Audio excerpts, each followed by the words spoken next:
Sutra teratai yang menakjubkan. Bab 10 Guru Dharma. Sin Fasyang Sutra Teratai, episode 1234. Melatih sutra teratai dapat mendekat pada nirvana. Terus berusaha di tanah kering tanpa henti, ibarat memasuki tingkatan kebijaksanaan kering, dikarenakan terus berusaha secara bertahap mencapai kemajuan. Tanah lembab adalah perumpamaan untuk telah mendengarkan ajaran prajna. Menjangkau lumpur adalah perumpamaan untuk sekarang mendengarkan sutra teratai. Bagian sutra ini, kita harus lebih bersungguh hati untuk menghayatinya. Kita dalam membina diri, apakah benar-benar telah memperoleh kebijaksanaan?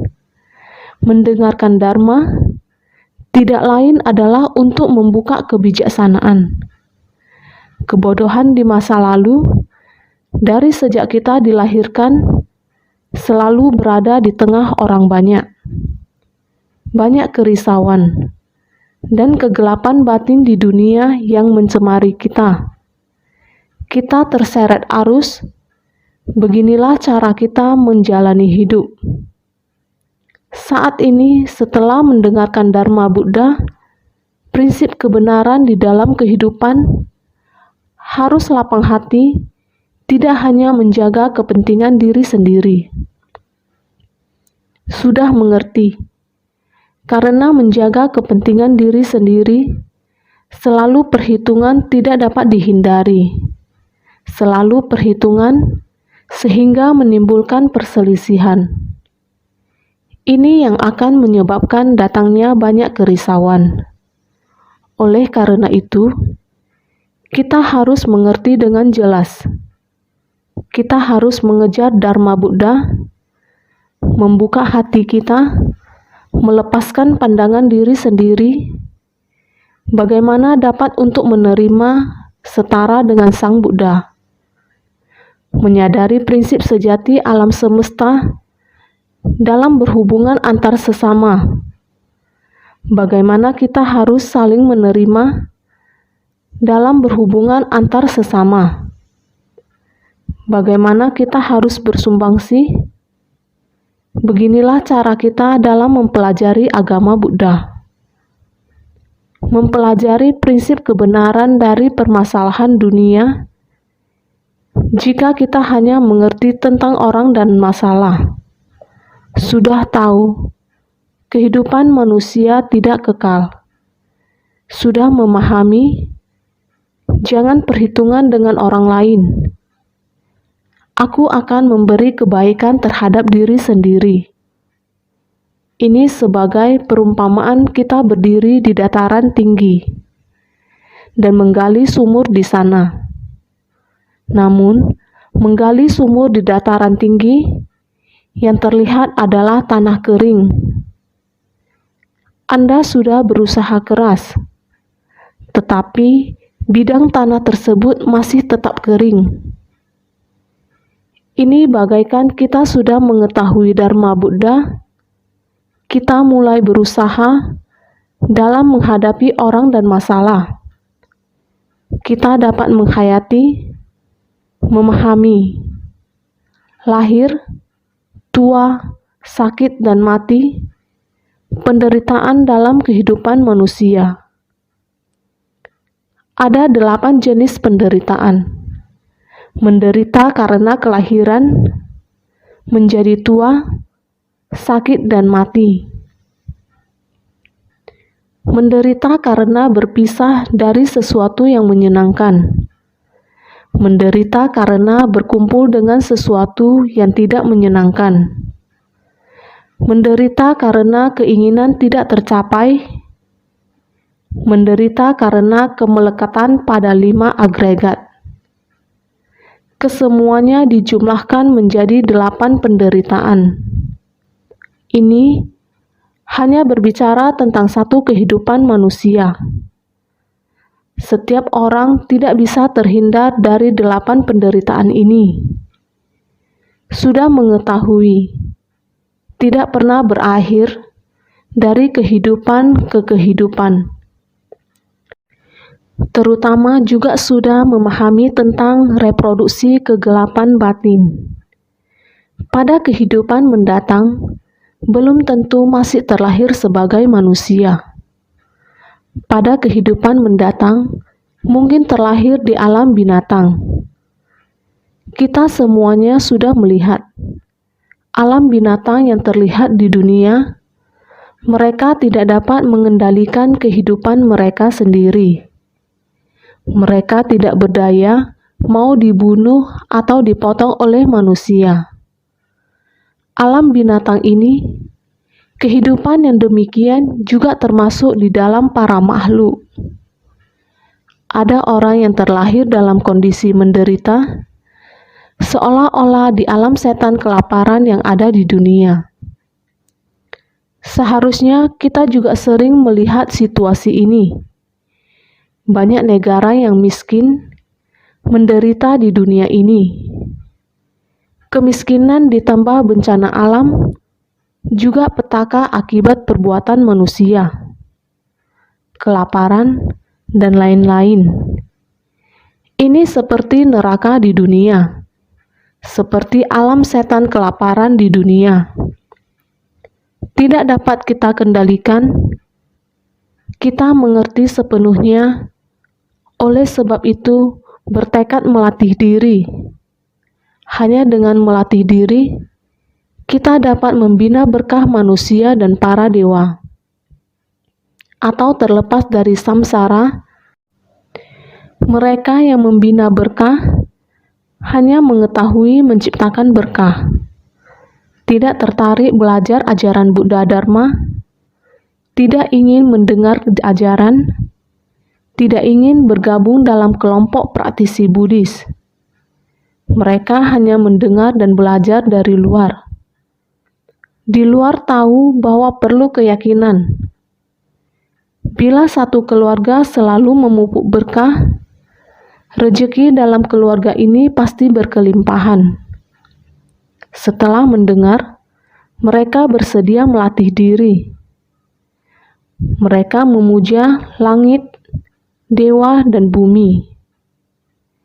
Terus memuja, juga bersedia melakukan beberapa tindakan kebajikan yang kecil. Seperti ini tidak dapat memasuki ajaran Buddha Dharma. Ajaran Buddha Dharma tidak masuk ke dalam batin. Tidak dimengerti. Ada orang yang sembahyang. Dia merasa, saya adalah pengikut ajaran Buddha. Saya ada sembahyang dewa tanah, raja penguasa kota. Saya sembahyang para dewa bersaudara. Saya sembahyang sangat banyak. Semua dewa yang ada nama semuanya diundang, mengira dapat memohon sesuatu ke dewa. Bisa melindungi, bisa, dan lain-lain. Ini adalah memohon berkah para dewa dan manusia.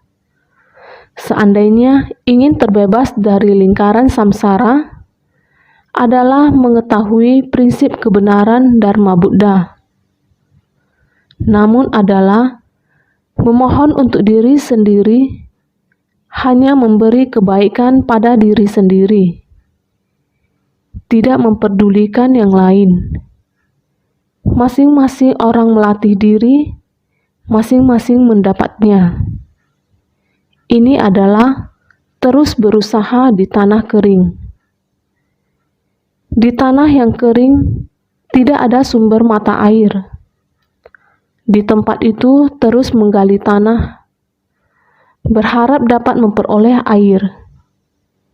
Ini adalah bagaikan masuk ke dalam kekeringan kebijaksanaan, walaupun sangat giat, ada memperoleh kebijaksanaan. Sebenarnya sangat dangkal. Tidak ada kandungan air membasahi. Sebenarnya ada benih kebijaksanaan. Tidak ada air untuk membasahi. Juga tidak berdaya terus berlanjut. Benih baji ini, benih kebijaksanaan, kita perlu benih sebab kebijaksanaan. Sebelum jalinan berkah bertunas, kita perlu sebab kebijaksanaan dan jalinan berkah bersatu. Untuk menyadari prinsip kebenaran, tetapi apabila kita hanya melatih kebijaksanaan saja, tanpa mengembangkan berkah untuk orang lain, itu hanya akan mengakibatkan kita terjebak dalam kebijaksanaan kering. Ini disebut tingkatan dari kebijaksanaan kering. Karena giat membina diri, praktisi Buddhis akan bersungguh-sungguh mendengarkan Dharma dan mengukirnya di dalam batin. Dengan demikian, akan dapat dengan mudah mengetahui arah tujuan kita. Kita mengetahui kita membutuhkan air. Kita harus mencari sumber mata air.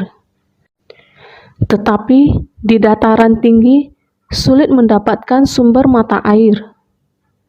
Selalu giat membina diri dan bersemangat untuk mempelajarinya. Untuk manfaat diri sendiri, inilah yang disebut tingkatan dari kebijaksanaan kering. Kita tidak mengetahui arah tujuan. Kita harus memiliki arah tujuan. Oleh karena itu, arah tujuan harus tekun membina diri. Untuk melatih diri dengan giat dan tekun untuk bersumbangsi, semakin lama semakin maju, dengan sendirinya tanah ini akan menjadi basah. Kita menuju ke arah tujuan yang benar, sumber mata air yang benar. Oleh karena itu, kita sudah mulai membasahi tanah. Saat tanah sudah basah, kita akan dapat melihat. Kita akan mengetahui bahwa di lapisan bawah tanah ada air. Oleh karena itu, ini perumpamaan ini disebut telah mendengarkan ajaran Pratna. Sekarang sudah sampai pada tahap ajaran Pratna. Kebijaksanaan sejati itu, kita memahami bahwa segala sesuatu adalah kosong. Kekosongan dari diri dan kekosongan dari fenomena. Berkah manusia atau surgawi apa yang dapat kita cari? Tidak ada. Apa yang kita carikan untuk memutuskan samsara? Jika kerisauan kita masih belum dilenyapkan, membawa kerisauan dan kemelekatan diri sendiri, demikian berupaya, bagaimana mungkin bisa benar-benar menyadari kebenaran sejati? Kita masih belum mengosongkan diri kita. Meskipun telah mendengarkan ajaran Pratna, kita masih belum mengosongkan pandangan diri sendiri. Sutra Pratna Paramita juga sudah didengar. Namun saya masih tetap ada keakuan. Pratna sejati adalah harus mengosongkan diri dari segalanya. Setelah mencapai tahap kekosongan sejati, bahkan rasa diri kita juga tidak ada. Dalam ajaran Pratna, itu adalah tanpa diri. Ini berarti bukan demi diri sendiri, tetapi demi orang banyak di dunia. Ini adalah tidak memiliki kepentingan pribadi, tetapi demi orang banyak di dunia, ini adalah tidak memiliki kepentingan pribadi. Tidak hanya memberi manfaat bagi diri sendiri, bukan hanya memberi manfaat bagi diri sendiri, tetapi mencari manfaat bagi seluruh dunia. Kita memohon kedamaian pada para makhluk di dunia, pembebasan dari penderitaan, bukan memohon untuk diri sendiri. Seperti ini sudah mencapai tahap tanpa pandangan diri, orang atau rentang waktu. Ketika kita tidak memiliki apa-apa, ini baru benar-benar memasuki ajaran prajna kekosongan sejati. Maka dikatakan berusaha. Kita mulai berupaya menggali di atas akuifer. Ketika melihat tanah lembab, itu seperti dalam sutra prajna.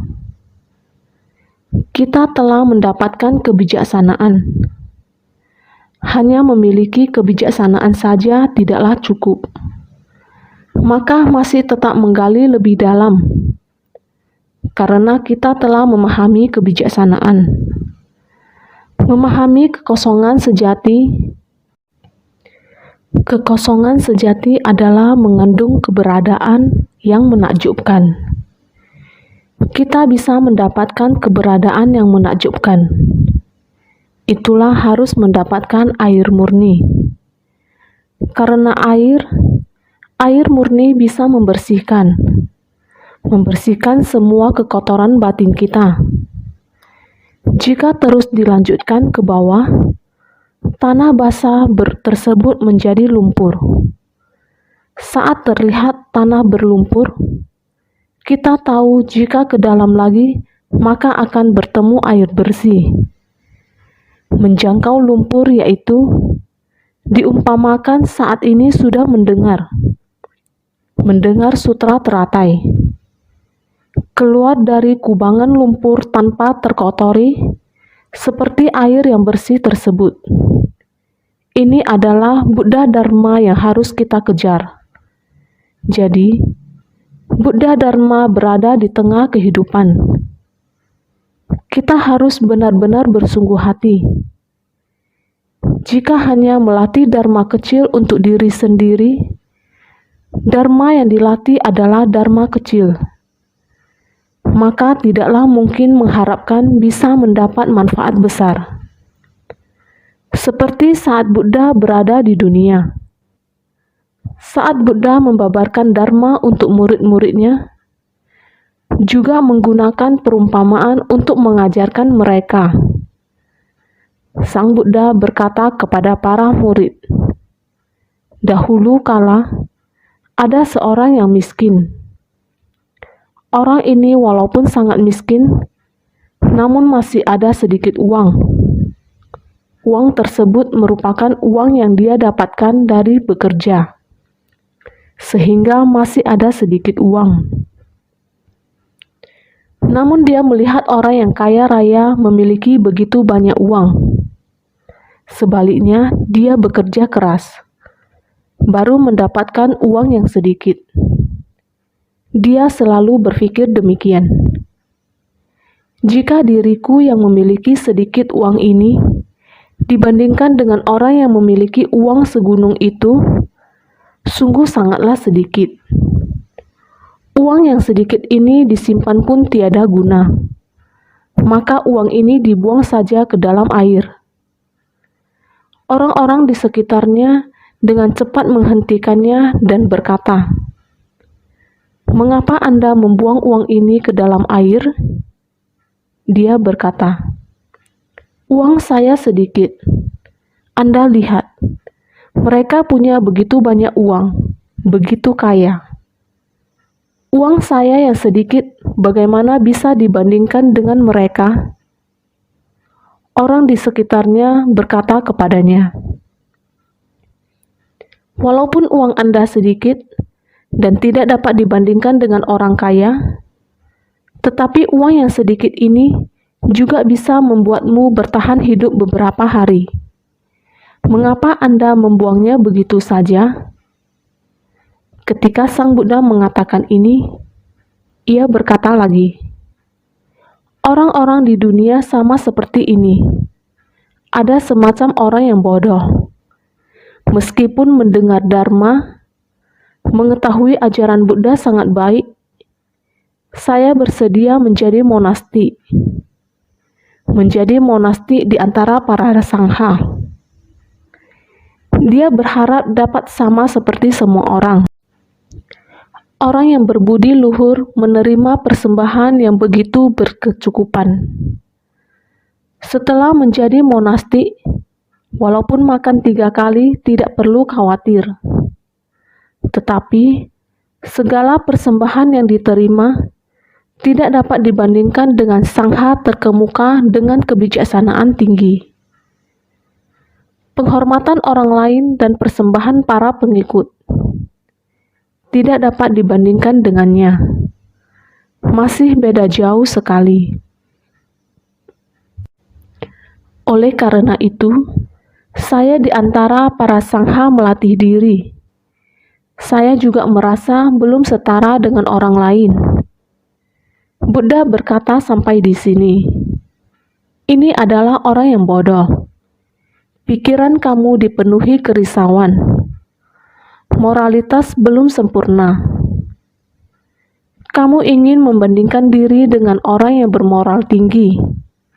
Moralitas tinggi berasal dari melatih diri dengan bersungguh-sungguh. Menghapus kerisauan dalam pikiran. Menampakkan wujud kebajikannya. Menampakkan kebajikan dalam praktiknya. Maka mendapatkan penghormatan dari umat Buddha dan orang yang selalu memohon Buddha Dharma. Oleh karena itu, orang memberi persembahan dan penghormatan kepadanya tentu saja berbeda. Praktik kebajikan harus dibina oleh diri sendiri dengan bersungguh-sungguh. Untuk mendapatkan kebajikan kebijaksanaan, kita harus selalu menghapus noda batin, harus memupuk berkah dan kebijaksanaan. Barulah dapat menerima persembahan dari orang banyak. Buddha mengatakan kata-kata ini supaya para praktisi dapat paham dan tahu. Memupuk berkah dan kebijaksanaan adalah terakumulasi dari banyak kehidupan. Bukan hanya demikian, sekarang membangkitkan tekad dan masuk ke dalam kumpulan sangha. Kemudian ingin membandingkan diri dengan praktisi yang berpengalaman. Membanding-bandingkan berarti selalu membuat perhitungan dengan diri sendiri. Ibarat orang yang bodoh, bekerja dan mendapatkan sedikit uang, tetapi masuk ke kumpulan sangha. Demi tidak perlu merisaukan 3 kali makan, tidak perlu lagi bersusah payah kerja, karena tidak perlu risau 3 kali makan, 1 patah mangkuk bisa mendapatkan makanan dari ribuan rumah. Tetapi kamu belum melatih diri. Sudah ingin menerima penghormatan dan persembahan dari orang. Ini adalah orang yang bodoh.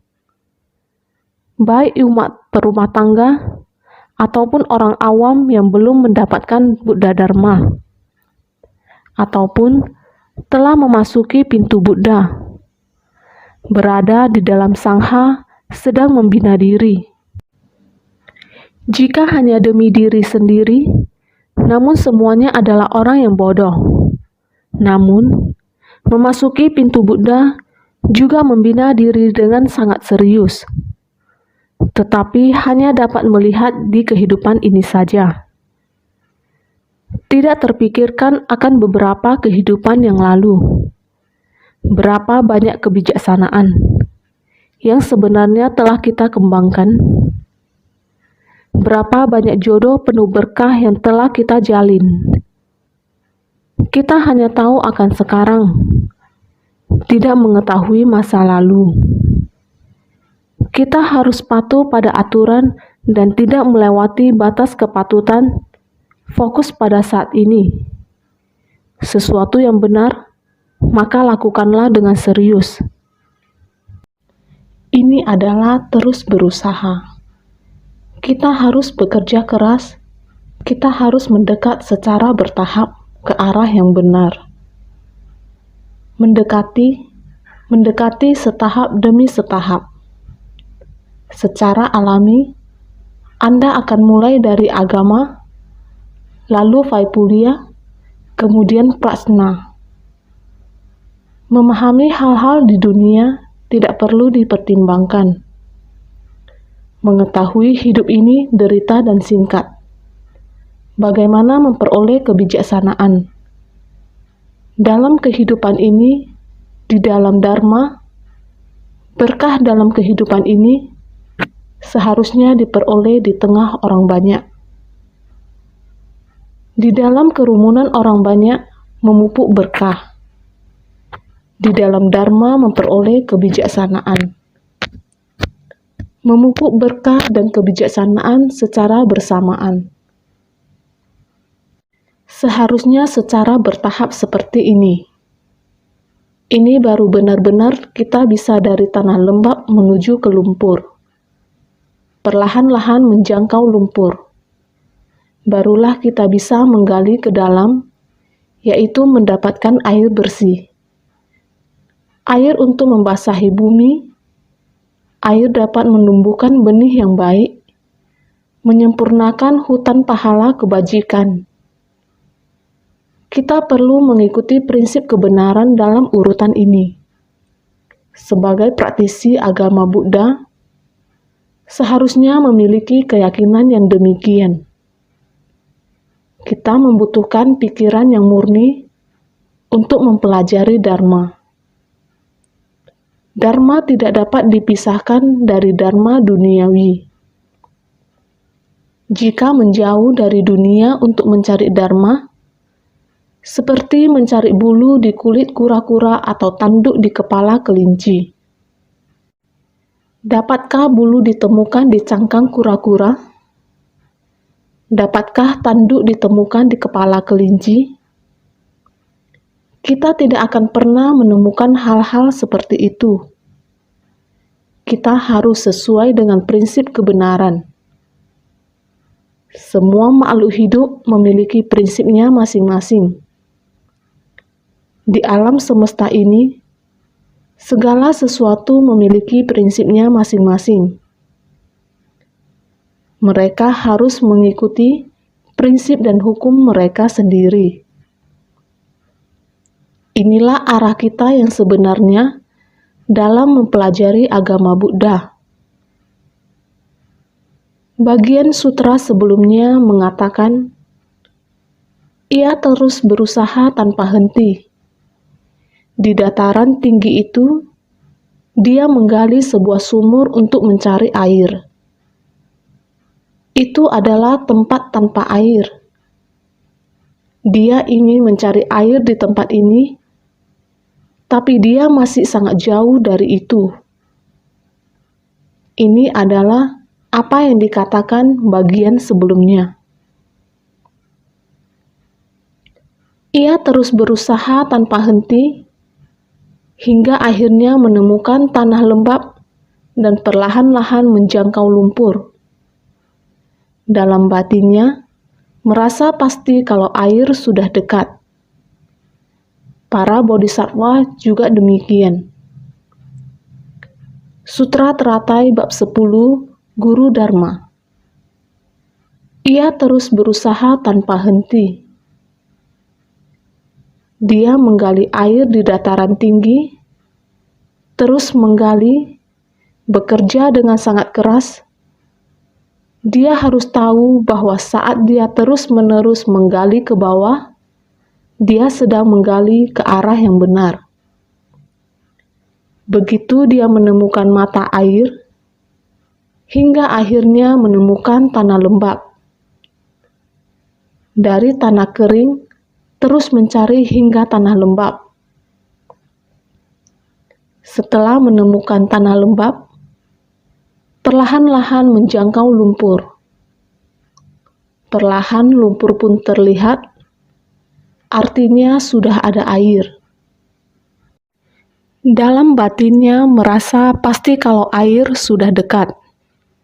Mengetahui bahwa air sudah dekat, para bodhisattva juga demikian. Demikianlah ketika kita menggali sumur. Terlebih dahulu akan ketemu lumpur lalu air. Namun airnya belum jernih. Masih berlumpur, tetap harus lanjut menggali. hingga airnya menjadi jernih. Demikianlah orang yang menggali sumur, di mana ketika kita membutuhkan air yang ada di dalam tanah, maka kita harus bekerja keras. Naskah sutra selanjutnya mengatakan demikian. Bagi orang-orang yang belum mendengar, belum mengerti, dan belum dapat melatih sutra teratai ini, engkau hendaknya tahu kalau orang-orang ini masih jauh dari Anuttara Samya Sambodhi. Sutra Teratai Bab 10, Guru Dharma. Telah kita ketahui, jika kita belum mendengarkan sutra teratai, atau telah mendengar namun belum memahami makna dari sutra ini menunjukkan kita belum terlalu bersungguh hati. Kita harus sepenuh hati membina diri dan dipengaruhi secara berkesinambungan oleh sutra teratai ini. Tetapi, kita masih belum dipengaruhi secara berkesinambungan. Orang-orang demikian karena belum mendengar dan belum mengerti, mereka belum dapat melatih sutra teratai ini, makanya belum terbebaskan dari kerisauan. Sehingga orang demikian artinya belum sepenuh hati, masih memiliki kerisauan, kerisauannya masih belum dilenyapkan. Seperti berada di dataran tinggi, masih berada di tingkatan kebijaksanaan kering. Hanya mengetahui hal duniawi, telah dipahami sepenuhnya tentang penderitaan, sebab penderitaan, dan lenyapnya penderitaan. Mengerti untuk memohon jalan pencerahan, namun hanya tahu bahwa penderitaan berasal dari sebab penderitaan. Masih belum mengetahui metode jalan menuju lenyapnya penderitaan. Sehingga bagaimana bisa melenyapkan kerisauan? Masih membawa kerisauan dalam pembinaan diri. Ini seperti menggali air di dataran tinggi. Masih ada kerisauan yang belum dilenyapkan, sehingga belum memperoleh pembebasan. Engkau hendaknya tahu kalau orang-orang ini masih jauh dari Anuttara Samya Sambodhi. Dengan demikian, engkau seharusnya tahu kalau jarak dari orang-orang ini masih jauh dari tingkat penerangan sempurna. Seperti melihat tanah kering dan tahu kalau air masih jauh. Bisa ketahui bahwa orang demikian, jaraknya masih sangat jauh dengan penerangan sempurna. Seperti melihat tanah kering, artinya jarak dengan sumber mata air, jarak dengan penerangan sempurna masih sangat jauh. Seperti melihat tanah kering, ini seperti ketika kita di awal pembinaan diri. Hanya tahu akan penderitaan dan sebab penderitaan. Masih belum jelas arah untuk melenyapkan penderitaan tersebut. Sehingga berada di dataran kebijaksanaan kering, mengetahui akan hal duniawi, bahwa segala yang ada di dunia ini adalah menderita, kosong dan tidak kekal. Ini kita sangat yakin dan juga paham. Namun, untuk melenyapkan sumber dan sebab dari penderitaan, serta bagaimana jalan untuk melenyapkannya, arahnya masih belum jelas. Sehingga masih berada di dataran yang kering, masih sangat jauh dari air, sehingga masih sangat jauh. Untuk mendekatinya, maka digunakan perumpamaan yang demikian. Dengan perumpamaan, maka kita bisa memahami. Masih jauh tetapi dapat mendekat adalah perumpamaan untuk tahu bahwa melalui sutra ini dapat melakukan perenungan sempurna atas 3 jenis kebijaksanaan dan mendekat pada buah pencapaian. Ini bukannya seperti mendengarkan, memahami, merenungkan, dan melatih diri di dalam ajaran dari agama, Vaipulya, dan Pratna. Seperti ketika Buddha berkata kepada murid-muridnya, "Jangan meremehkan hal kecil. Saat memulai, kita harus melangkah. Dengan pahala kebajikan yang kecil, ingin membandingkan dengan orang yang tingkat keluhurannya sudah tinggi, ini adalah sangat bodoh. Oleh karena itu, kita yang meninggalkan kehidupan duniawi dan masuk ke dalam sangha, kita harus melatih diri dengan sungguh-sungguh. Berdasarkan aturan yang ada, jangan membandingkan diri dengan orang lain. Masing-masing mempunyai jodohnya sendiri. Orang lain pada masa lalu menjalin jodoh, membentuk akar jalinan jodoh. Makanya, ada jalinan jodoh di antara sesama dan di antara manusia. Jika jalinan jodoh kita masih sangat jauh, kita harus lebih serius menjalin jodoh baik dengan orang lain. Harus memohon kebijaksanaan dalam dharma, menciptakan berkah dalam masyarakat, berada dalam kerisauan, baru ada cara merasa dan memahami ajaran Buddha.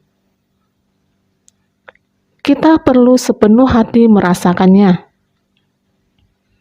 Jika memisahkan ajaran Buddha dari masyarakat, maka kita tidak dapat merasakan dharma. Bagaikan tanah kering menuju air yang jernih. Selamanya masih sangat jauh. Karena arahmu keliru, aliran air berada di bawah lapisan tanah. Jika kamu tidak mendapatkan posisi aliran air yang tepat, maka kamu perlu terus berusaha. Dalam mencari dan mendapatkan arah dan aliran air, dengan sendirinya akan mendapatkan tanah yang basah, lumpur. Jika digali ke bawah terus, maka akan mendapatkan air. Jadi, setelah kita memahami hal duniawi, perihal duniawi bisa kita lihat. Kita telah memahami dengan jelas ajaran 4 kebenaran mulia. Kita harus mulai menggunakan metode melenyapkan penderitaan. Metodenya adalah mengikuti jalan menuju lenyapnya penderitaan. Dan jalan ini membutuhkan berkah dan kebijaksanaan. Kita harus melengkapi berkah dan kebijaksanaan, mengikuti jalan yang sudah dibentangkan, dan harus bersungguh hati. Buddha membabarkan dharma senantiasa dengan sederhana. Demikian mengajarkan kita, kerja keras mendapatkan uang sedikit, dan ingin membandingkan dengan orang kaya. Uang yang sedikit ini pun ingin dibuangnya. Ketika itu muncul orang yang mencegahnya, walaupun uangnya sedikit, Anda juga bisa pakai untuk kebutuhan hidup. Inilah yang tepat. Sehingga, jika kita tidak memahami dharma, bagaimana bisa orang yang menderita ingin bandingkan dirinya dengan orang yang kaya? Prinsip yang sama. Maka dikatakan kita memasuki pintu Buddha. Kita harus memahami seutuhnya. Hal duniawi harus kita pahami dengan jelas. Dan sedikit pun tidak boleh menyepelekan ajaran Buddha. Juga harus sangat giat. Maka di dalam Buddha Dharma, menggunakan hal duniawi untuk mengajarkan kita, kemudian membawa kita kembali ke nilai kebenaran dari ajaran Buddha, sehingga bisa dikatakan sederhana, namun pelaksanaannya yang tidak mudah. Inilah kita perlu bersungguh hati. Kita harus berusaha. Di dataran tinggi yang kita miliki adalah kebijaksanaan kering. Maka harus tepat arahnya. Kita hendaknya mengetahui melalui sutra ini, kitab sutra ini, melalui sutra ini dapat melakukan perenungan sempurna atas 3 jenis kebijaksanaan. Di dalam sutra ini, sutra yang dimaksud adalah sutra teratai, memiliki 3 kebijaksanaan. 3 kebijaksanaan Trivida Pratna, kebijaksanaan yang diperoleh melalui pendengaran, perenungan, dan praktik. Kebijaksanaan yang diperoleh melalui pendengaran, Srutamai Pratna, adalah kebijaksanaan yang muncul dengan mendengarkan ajaran Buddha.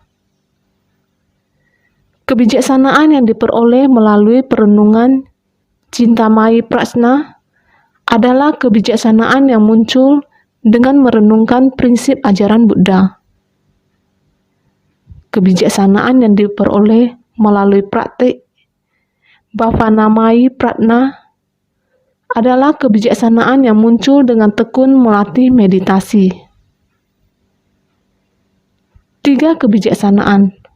Apakah kalian tahu? Pendengaran, perenungan, dan praktik. Kebijaksanaan yang diperoleh melalui pendengaran itu adalah dari mendengarkan ajaran Buddha. Memunculkan kebijaksanaan kita harus diperoleh dari mendengarkan. Kita baru bisa menghayati, kita baru bisa memahami. Jadi, kebijaksanaan yang diperoleh dari pendengaran adalah diperoleh dari mendengarkan ajaran Buddha. Memperoleh kebijaksanaan, perenungan. Kebijaksanaan yang diperoleh dari perenungan adalah merenungkan prinsip kebenaran dari ajaran Buddha. Kita harus bersungguh hati untuk memahami secara tuntas prinsip kebenarannya. Dengan demikian, akan bisa memunculkan kebijaksanaan. Di dalam ajaran Buddha, kita hanya mendengarkan dan berlalu begitu saja. Hanya tahu urusan dunia saja. Tidak sungguh-sungguh masuk ke hati, kemudian merenungkannya. Dengan demikian, tidak akan memperoleh kebijaksanaan yang sesungguhnya. Pasti harus merenungkan, pendengaran, perenungan, dan praktik. Jadi, kebijaksanaan yang diperoleh melalui perenungan Cintamai Pratna adalah kebijaksanaan yang muncul dengan merenungkan prinsip ajaran Buddha. Melatih kebijaksanaan adalah tekun. Harus tekun berlatih. Harus dari hati yang sangat tekun. Melatih hingga memperoleh konsentrasi. Meditasi adalah baik-baik melatih pemikiran. Melatih pemikiran itu adalah memperoleh samadhi, yaitu kebijakan samadhi. Ini diperoleh dari pendengaran, perenungan, dan praktik. Anda mendengar Dharma, memperoleh kebijaksanaan, harus baik-baik dengan sungguh hati merenungkan. Setelah merenungkan, maka harus praktik dalam tindakan nyata. Membimbing kita sesuai dengan ajaran Buddha, kita berlatih seperti ini sesuai dengan Dharma. Oleh karena itu, dalam ajaran Buddha, Sutra Sang Buddha ini mendorong kita untuk masuk ke kerumunan orang banyak. Maka kita harus sesuai dengan ajaran Buddha. Praktik jalan Bodhisattva tidak terlepas dari para makhluk. Masuk ke tengah orang banyak untuk mempraktikkan 6 paramita dan puluhan ribu praktiknya. Ini adalah 3 kebijaksanaan. Sutra ini adalah berisi pengajaran sempurna. Harus benar-benar bekerja keras. Mengamati, artinya adalah merenungkan. Harus benar-benar bekerja keras. Baik-baik memikirkan. Dengan demikian, kita baru bisa mendekat pada buah pencapaian. Sutra teratai harus benar-benar bersungguh hati mempelajarinya. Ini bukannya seperti mendengarkan, memahami, merenungkan, dan melatih diri di dalam ajaran dari agama, Vaipulya, dan Prajna. Bukan hanya di ajaran agama saja, masih harus mendengarkan, merenungkan, dan mempraktikkan ajaran Vaipulya dan Prajna. Jika hanya terputus di sini saja, maka berkemungkinan kita menjadi menyimpang pada keberadaan atau menyimpang pada kekosongan. Sampai pada sutra teratai, maka akan menyatukan kekosongan dan keberadaan. Dalam kekosongan terdapat keberadaan yang menakjubkan. Kekosongan sejati terdapat keberadaan. Ini adalah kesempurnaan. Ini menginginkan kita tidak hanya melekat pada hukum sebab akibat yang ada pada ajaran agama. Kita harus maju untuk berupaya semangat. Vaipulya telah membuka luas kondisi kita. Kemudian, masuk ke ajaran Prajna dan memahami bahwa segalanya adalah kosong. Kita bisa menghayati tentang ketidakkekalan, penderitaan, dan kekosongan. Inilah mendengarkan, memahami, merenungkan, dan melatih diri. Harus kita pahami semuanya. Jangan hanya terhenti di satu tempat. Orang-orang yang berkesempatan untuk mendengar, merenungkan, dan melatihnya sudah pasti diketahui dapat mendekat pada Anuttara Samya Sambodhi, Sutra Teratai Bab 10 Guru Dharma. Ini adalah naskah sutra berikutnya yang mengatakan, orang-orang yang berkesempatan untuk mendengar, merenungkan, dan melatihnya, seperti perumpamaan di depan, terhadap segala dharma yang dibabarkan oleh Tathagata, merenungkan, menimbang, dan mengingat tanpa pernah lupa, terus meningkatkan usaha tanpa henti. Kita hendaknya sangat bersungguh hati, yakni terhadap segala dharma yang dibabarkan oleh Tathagata, kita harus bersungguh-sungguh, merenungkan, menimbang, dan mengingat tanpa pernah lupa, terus meningkatkan usaha tanpa henti. Kita harus bersungguh hati untuk menghayati dan merenungkan. Kita demikian mendengarkan, dan arah tujuan ke depannya bagaimana kita menjalani. Buddha demikian mengajarkan kita, bagaimana kita mengarah ke tujuan. Kita harus menjalankan ajarannya. Mengingat tanpa pernah lupa, terus meningkatkan usaha tanpa henti. Seperti orang yang membuka jalan, harus menghitung dulu dari tempat ini hingga ke tempat tujuan. Dari tataran makhluk awam hingga ke tingkatan kebudayaan, kita harus mengukurnya dengan benar. Harus benar-benar memikirkannya. Harus merenungkan, terus-menerus merenungkan. Dharma dari sutra yang kita dengar dan kehidupan kita sehari-hari dan kondisi kehidupan masyarakat yang ada di dunia, kita harus bersungguh hati untuk mengujinya.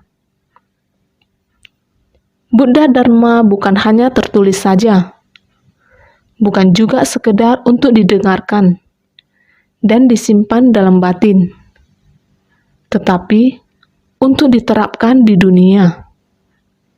Itulah tujuan dari Buddha Dharma yang sesungguhnya. Sehingga kita harus menguji, memikirkan, dan tidak melupakan. Terus meningkatkan usaha tanpa henti. Terhadap pandangan kita, Buddha Dharma ada dalam kehidupan kita sehari-hari. Merupakan jiwa kebijaksanaan kita. Dan merupakan pola pikir kita.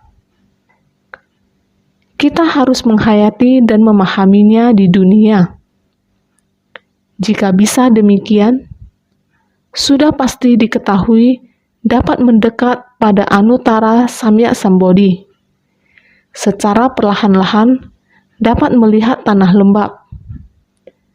Nirvana juga dinamakan pemadaman dan pembebasan, adalah pemadaman segala kerisauan dan pembebasan dari samsara. Jika kita bisa demikian melatih diri, arah dan tujuan tepat, mendengarkan, merenungkan, menerima penegakkan, arah dan tujuan kita tepat, demikian mengumpulkan di dunia, mengumpulkan segala sesuatu di dunia, kita memahami arah dan tujuan demikian. Dengan hati Buddha melihat penderitaan para makhluk di dunia, kita harus bagaimana terjun ke tengah masyarakat, memahami penderitaan orang banyak, kerisauan orang banyak. Inilah yang perlu kebijaksanaan kita. Tempat untuk melatih diri, inilah arah tujuan kita. Secara perlahan-lahan dapat melihat tanah lembab. Nirvana merupakan parinirvana. Nirvana juga disebut moksa. Sehingga kita harus melenyapkan segala penderitaan. Bukan hanya melenyapkan penderitaan kita saja, harus melenyapkan segala jenis penderitaan dari kerisauan dan kegelapan batin dalam kehidupan. Para makhluk ada kerisauan, menciptakan kegelapan batin, mengulangi kegelapan batin, juga membuat dunia tidak tenang. Sehingga keakuan haruslah aku secara universal, bukan keegoan. Melatih diri demi aku yang universal, tidak melekat pada keegoan. Ini merupakan tempat kita melenyapkan dan membimbing, melenyapkan penderitaan di dunia. Ini merupakan kondisi yang hening, tenang dan jernih. Kita sendiri demikian berupaya, berharap dapat menguntungkan diri sendiri dan orang lain, melenyapkan penderitaan, juga melenyapkan penderitaan para makhluk, yaitu pemadaman segala kerisauan. Harus melenyapkan kerisauan diri sendiri. Juga berharap melenyapkan kerisauan para makhluk. Sepenuhnya jernih, semuanya murni dan jernih. tidak ada lagi kerisauan, sehingga terbebas dari samsara. Dinamakan nirvana. Nirvana yaitu telah mendapatkan pembebasan. Pembebasan maksudnya dapat mendekatkan pada Anuttara Samya Sambodhi, yaitu pencerahan sempurna yang tiada tara. Inilah Anuttara Samya Sambodhi telah mendapatkan jalan dan tersadarkan.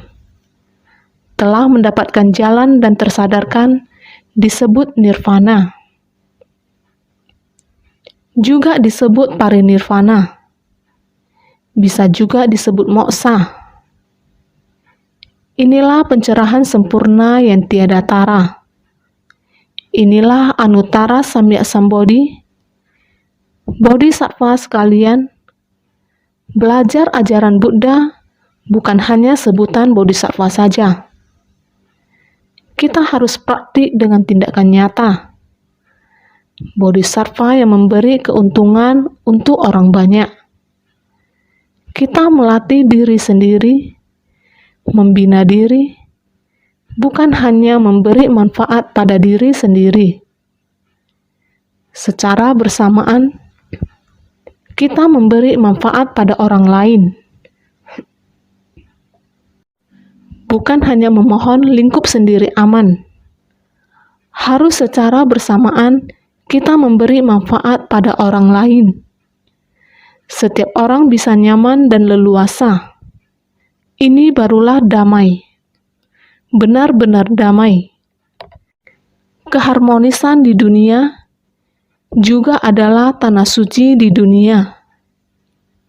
Kita benar-benar perlu air dharma membersihkan batin kita. Jiwa kebijaksanaan setiap orang sangat kering. Jiwa kebijaksanaan kita seharusnya senantiasa ada. Air dharma untuk membasahi. Air dharma kita harus berupaya. Baru bisa menyerap air dharma. Untuk membasahi jiwa kebijaksanaan kita. Ini harus bergantung pada sendiri, senantiasa lebih bersungguh hati.